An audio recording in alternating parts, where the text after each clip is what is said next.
Hello everyone, happy Victober to you. I hope you're having such a marvelous Victober. It's the most wonderful time of the year, and I'm really hoping I get some good Victorian literature reading in this year. We'll see if it happens. But I am here for a video all about my favorite male characters in Victorian novels. So I have done one on my favorite female characters, but I wanted to do a male counterpart one to that.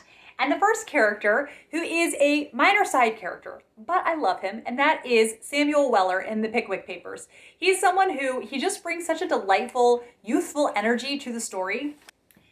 And I really love that about him, and just has such funny ways of talking that it made him really memorable to me. So yes, Samuel Weller is on the list. There's just a real charm about him. So at some point, I do want to reread the Pickwick Papers, and I'm really looking forward to getting to spend time with Samuel Weller again. And the next one is Gabriel Betterage from the Moonstone. Gabriel is one of our narrators, and this man is so in love with Robinson Crusoe. He is always referencing it, always reading it, and I don't know when I'll be motivated to read Robinson Crusoe. I hope it does happen one of these days. But until then, I will enjoy it vicariously through Gabriel Betterage.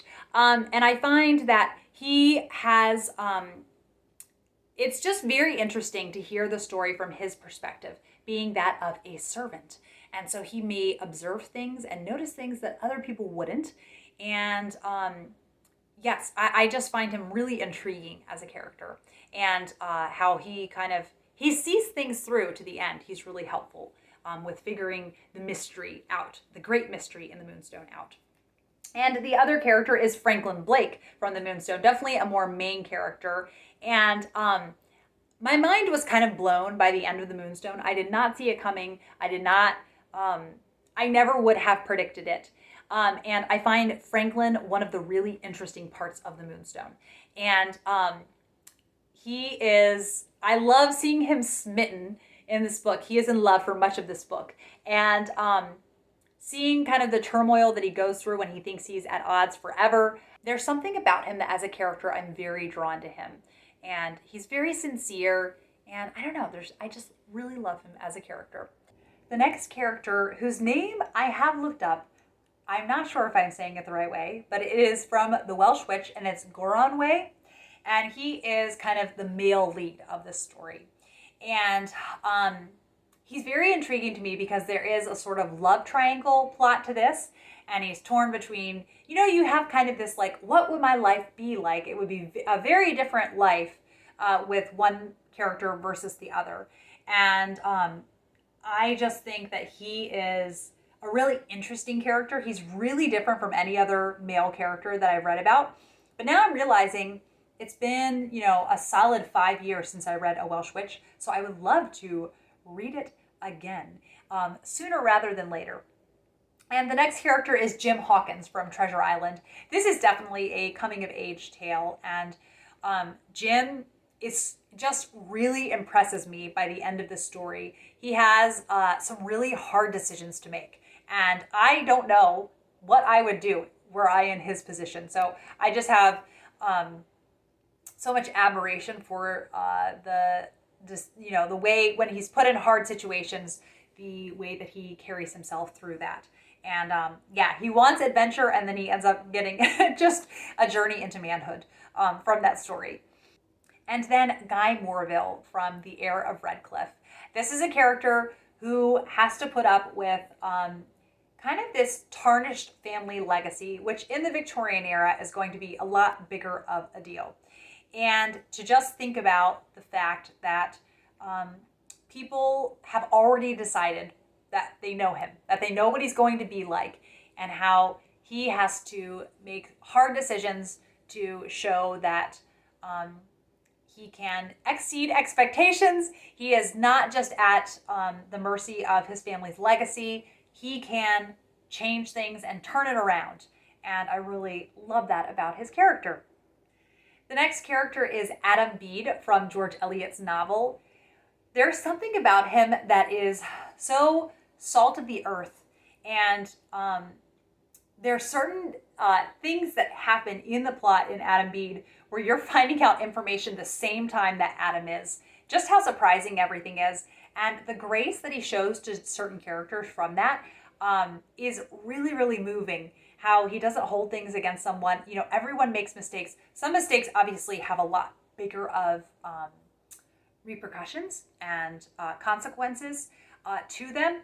But I really love that about his character and just the forgiveness that is there. And I find it really, really inspiring. So I love Adam as a character. The next character is Walter Gay from Dombey and Son.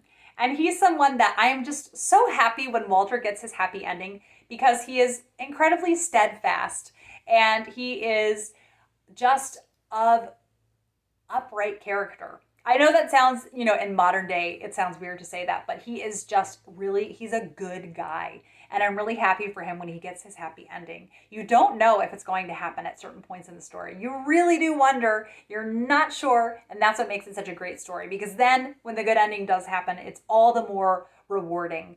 I think that's the concept of eucatastrophe. I think is how you say it. This kind of when you don't know if everything's going to end up okay. And that's what makes a marvelous story. And then the next character is Gabriel Oak, Far from the Madding Crowd. He is my favorite thing about this book. I could not stand the character of Bathsheba. And when people review Far from the Madding Crowd and talk about what a strong woman Bathsheba is, I'm like, she's strong and she's awful. I could not stand Bathsheba. Just with how much she toyed with other people. Like they weren't real flesh and blood humans to her. And she very much frustrates me as a character.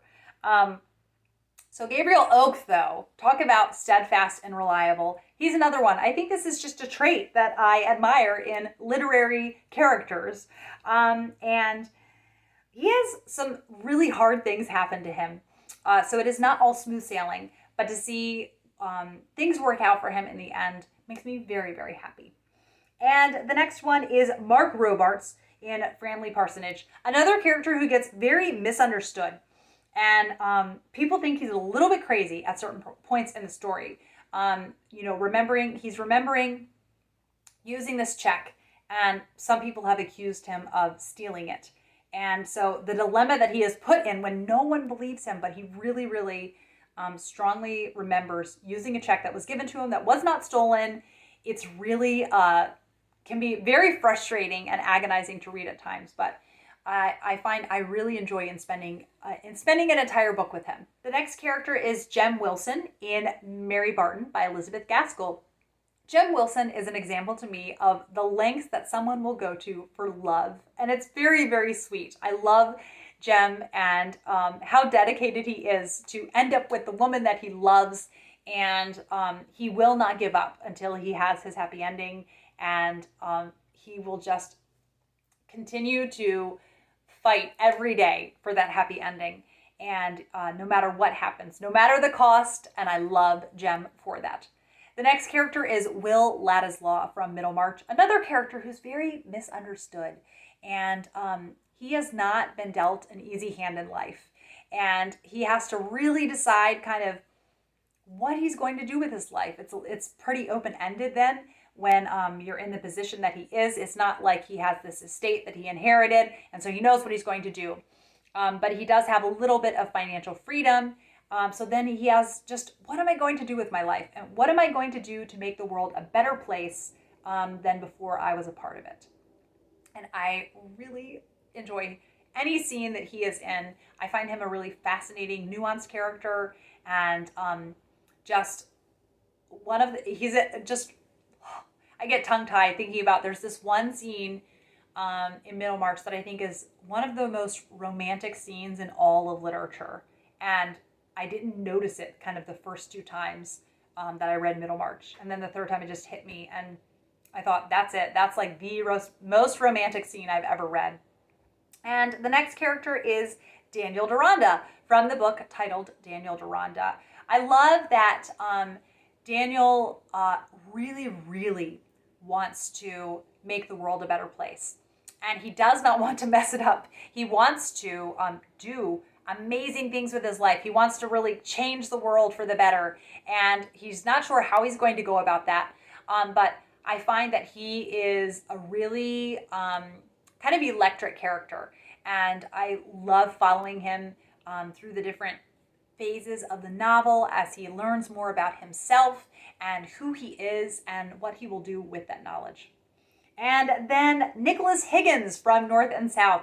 He is opinionated to a fault, but I love him for it. He is a kind of fractious character, but he is seeing, how hard it is just to get enough food to eat each week and live on a factory worker's income, a mill worker's income. And so he has a lot of rage against injustice. And I find that really inspiring because he is able to, by the end, make some small changes. And so channeling the rage that you have into positive change is a really wonderful thing to see. And so you get to see it in North and South. And the next character is John Thornton from North and South. And I mean, he is like, I really, Austen men are great to read about, but Gaskell's men, I'm telling you, John Thornton, oh my gracious. He is just so dedicated to taking care of his family, and he is stubborn. And when you first meet him, you're not sure if you're going to like him. But once you peel back these layers and you realize he is willing to learn and change, if it actually will be for the better, I just love that about his character. And the next one on the list is Squire Hamley from Wives and Daughters. I feel like pretty much everyone who reads Wives and Daughters ends up being fond of this old curmudgeonly character who is set in his ways. And it's a character flaw to be French, according to him. It's a character flaw to not be his political party. It is a character flaw to not be his social class. But there's something about him that is so incredibly endearing. And I think it's that he has very funny ways of wording things. And he really is terrified of what is going to happen to his family line after he's gone. That's something that he weighs very heavily. And so I think I kind of wish I wish there had been a prequel with the Squire and his wife falling in love and kind of getting to see that in their younger years because he loves her so fiercely.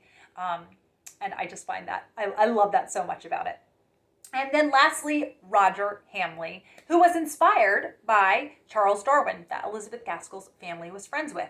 And I love that he is someone who definitely, like several other characters on here, he very much wants to do something productive in the world to make it a better place. And he's not sure what it's going to be at the beginning, but he does have his interests and he's hoping that something might come about because of that. He's a true gentleman to me too. Even when characters like Hyacinth are treating him like garbage, he shows integrity and politeness, even when she doesn't deserve it. And that's something that I find really special about his character.